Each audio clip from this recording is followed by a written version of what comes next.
नमस्ते। कभी कभी ना कुछ प्राचीन विचार इतने गहरे और कह सकते हैं विरोधाभासी होते हैं कि वो हमें एक पल रुक कर सोचने पर मजबूर कर देते हैं। आज हम एक ऐसे ही विचार को समझने की कोशिश करेंगे जो दिन और रात की हमारी जो आम समझ है उसे पूरी तरह से पलट कर रख देगा। तो ये पंक्तियां भगवत गीता से हैं। सुनने में ये बिल्कुल एक पहेली की तरह लगती हैं, है ना?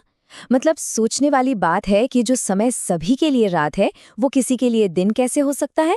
और जिसमें पूरी दुनिया जागी हुई है, वो किसी ज्ञानी के लिए रात कैसे हो सकती है? चलिए मिलकर इस विरोधाभास की गहराई को समझते हैं। तो सवाल यही उठता है कि इस कथन का असली मतलब क्या है? क्या ये सिर्फ एक खूबसूरत काव्यात्मक बात है, या फिर इसमें चेतना का कोई बहुत गहरा सत्य छिपा हुआ है? आइए इस विश्लेषण में इसी गुत्थी को सुलझाने की कोशिश करते हैं। अच्छा, इसे समझने के लिए सबसे पहले एक साधारण व्यक्ति के नजरिए से देखते हैं। मतलब हम में से ज्यादातर लोग दिन और रात को कैसे देखते और महसूस करते हैं। हमारे लिए जागने का मतलब क्या है? बाहरी दुनिया में एक्टिव रहना। हमारी आंखें देख रही हैं, कान सुन रहे हैं, मन सोच रहा है।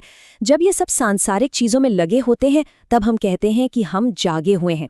और जब ये सब शांत हो जाते हैं, जैसे गहरी नींद में, तो वो हमारे लिए रात हो जाती है। बिल्कुल सीधा सा हिसाब है। अब सिक्के का दूसरा पहलू देखते हैं। एक आत्मज्ञानी, एक स्थित प्रज्ञ योगी के लिए जागने और सोने की परिभाषा पूरी की पूरी अलग है, बिल्कुल उल्टी। ज्ञानी के लिए असली जागना तो तब शुरू होता है जब बाहर की ये सारी भागदौड़ बंद हो जाती है और चेतना अंदर की तरफ मुड़ती है, अपने असली स्वरूप की तरफ। और जब वो दुनिया के कामों में लगे होते हैं ना, तो वो उसे अपनी भीतरी शांति के लिए एक तरह की जात या नींद ही मानते हैं।